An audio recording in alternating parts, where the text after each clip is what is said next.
Alright guys, samahan nyo ako. Biyahe tayo. Syempre with my Sprinto. Ayan oh, sportswear to guys. So kahit napakainit, no? Kahit napakainit ako, parang hindi ako nainitan, no? Yung tingin ko guys, as in very clear against the glare, and it has a UV protection also. So sakto pa. No, sa mga mahilig mag-ride, no? Ayan, lalo na sa mga naka-clear lens. Ito na kailangan nyo guys, no?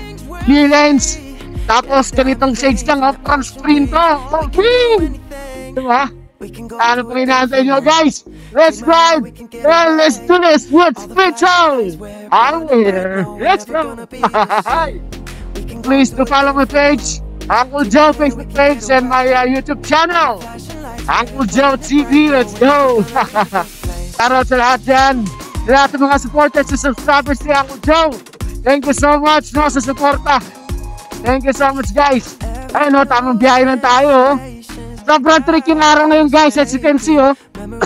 Very clear sky, blue sky, no? Pero ako hindi ako nainitan.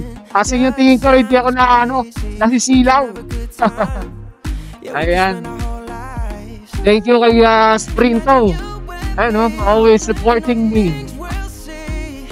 Ay, pang outdoor, pang indoor guys, kompleto yan, pang gaming. Nako, Sprinto lang malakas, no? Sprinto lang malakas. Ayan, ano muna tayo? Alright. Ayan, so thank you so much, Sprinto World Eyewear. Napakatindi yun guys. Kahit gano'ng sinag ng araw, kahit gano'ng kasinag si araw, alam nyo na oh. Grabe oh, nakikita nyo naman, diba? Para akong lang oh, para akong naka dark lens, no? Siyempre pag di mo na gagamitin pag gabi, tatanggalin mo na lang, no? Tapos clear lens na ulit oh, diba? Ayan, sige guys, see you again later. Cheers! Never gonna leave this place.